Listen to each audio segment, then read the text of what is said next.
Hello and welcome. Today we will be taking a look at 3 Black Series from the Ahsoka show, those being Peridea Ezra Bridger, Peridea Ahsoka Tano, and Arcana Shin Hati. This Ahsoka figure is going for pretty cheap online. And I think that's mostly because, of course, Hasbro being Hasbro, they released the original Shin Hati and Baylan Skull figures back in the slanted galaxy boxes. And they only come with their lightsabers, no cloaks or any other accessories.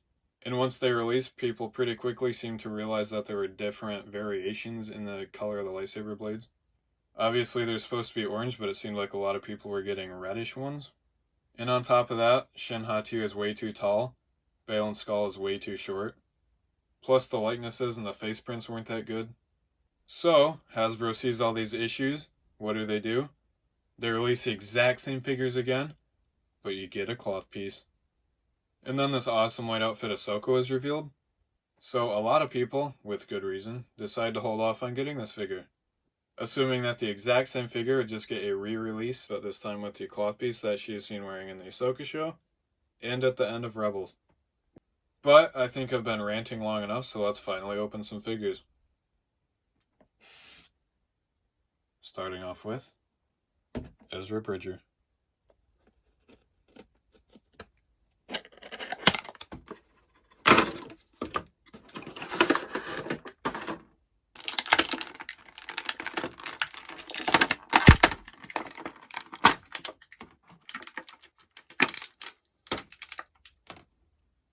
So here he is at a box. The only accessory you get is his lightsaber. I think it looks pretty cool, definitely reminiscent of his masters. So for the figure himself, really good paint apps on the face. I think it looks just like the actor. Really nice and unique sculpting overall. Looking a lot like Moses. Under his robes kind of looks like armor. This shoulder piece looks like some kind of traditional tassel thing. I'm assuming he got it from one of those little rock crab things, so for articulation. Down about that much. You can see there is a ball at the neck, and I think a dumbbell up there.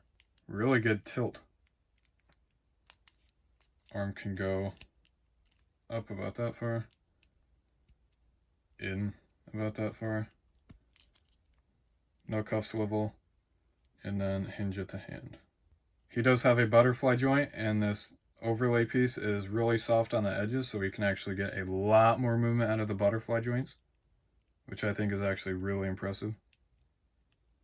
This is an overlay piece, so you can move his arm up without it breaking off. He can go back that far, forward that far. You can get some side to side, pretty much all the way around, but it's pretty tight feeling. I think this whole skirt piece all the way around is its own mold, separate from this belt piece, but the belt is glued on top of it, except for here. You can see under there. And it actually has cuts on the side, unlike Enoch. His legs can go out this far.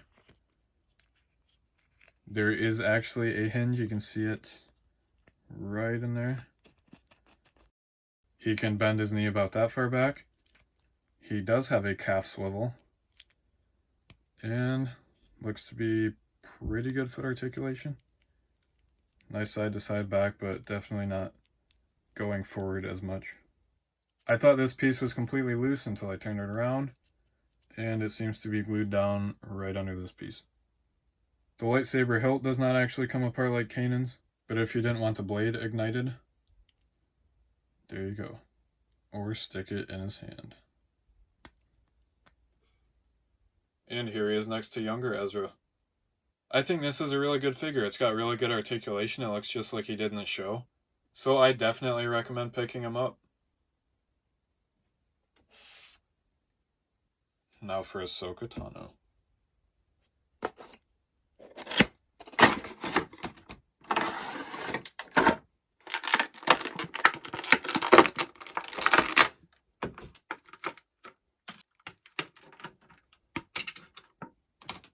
So here she is at a box. Her accessories, you just get her signature lightsabers in the whitish color.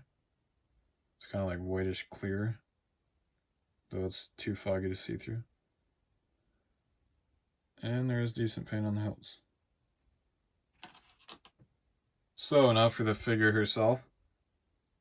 Really good print on the face. I think it looks just like Rosario Dawson. Way better coloring and likeness than the old one. The head sculpts are different. I think it's almost entirely new sculpt.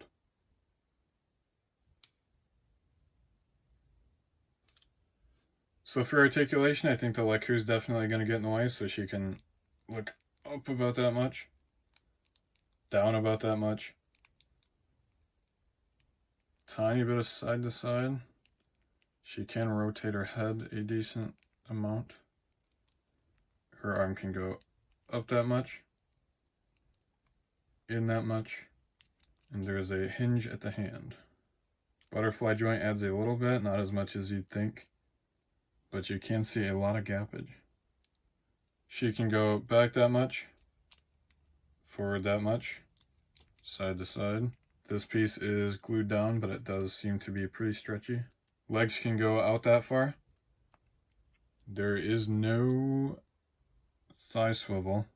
I think they cut her baggy pants a little short to better articulation, which I think was actually a really good call.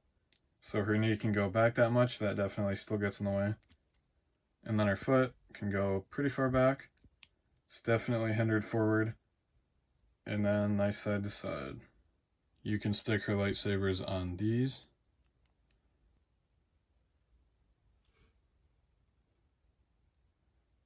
Or just stick them in her hand like a normal person.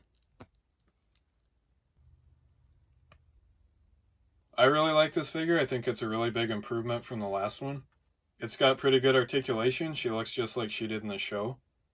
It does suck that she doesn't come with her signature white robe, or the spear kind of thing that we see her with at the end of Rebels. But I think she definitely still fits in right next to the Ghost crew. So I definitely recommend picking her up, especially if you can get her cheap.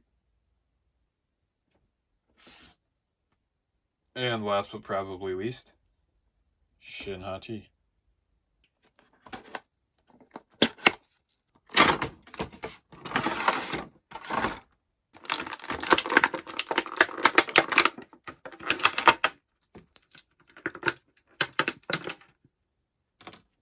So here she is at a box for her only accessory. You get this pretty nice lightsaber.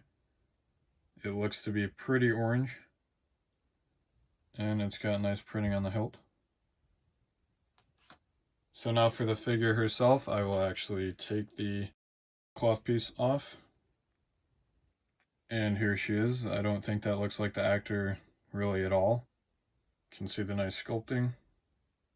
So for her articulation, she can tilt her head back that far, forward that far. Decent side to side, you can see the little braid. There is a ball at the neck, dumbbell in the head. The shoulder pads are on O-rings, but they actually get in the way. Try to pick her arm up that much, it just wants to go right back down. Almost seems like all the up and down movement depends on the butterfly. But the elbow can go in that much. No cuff swivel. And then the hand is on a hinge. You barely get any forward or backward movement out of the butterfly. The torso can go this far back, this far forward, which is not much at all. Decent rotation. It's pretty tight though. There is a cut right here. This part is really thick. And her legs go... Wow, she can actually do the splits. Huh. I honestly did not expect that. Though there is no thigh swivel. Her knee bends back this much. There is no calf swivel. Foot articulation is extremely limited. Can barely get any back or forward. Decent amount of side to side. If you wanted to, you could stick the saber hilt on here.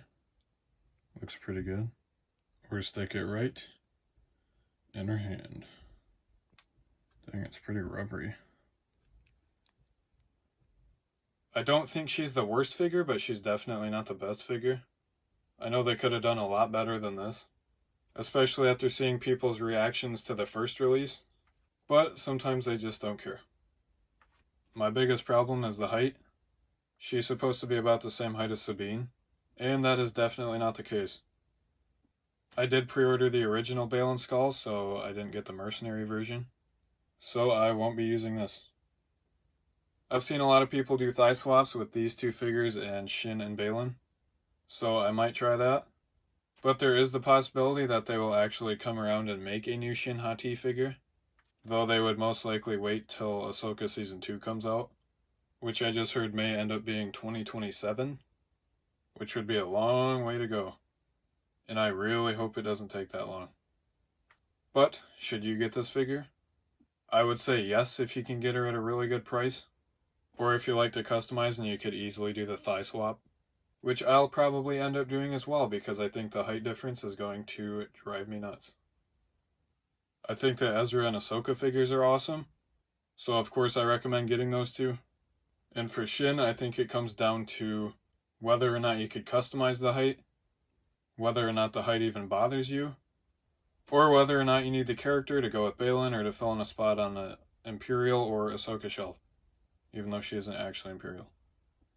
So, as always, thank you for watching, happy hunting, and I'll see you in the next video.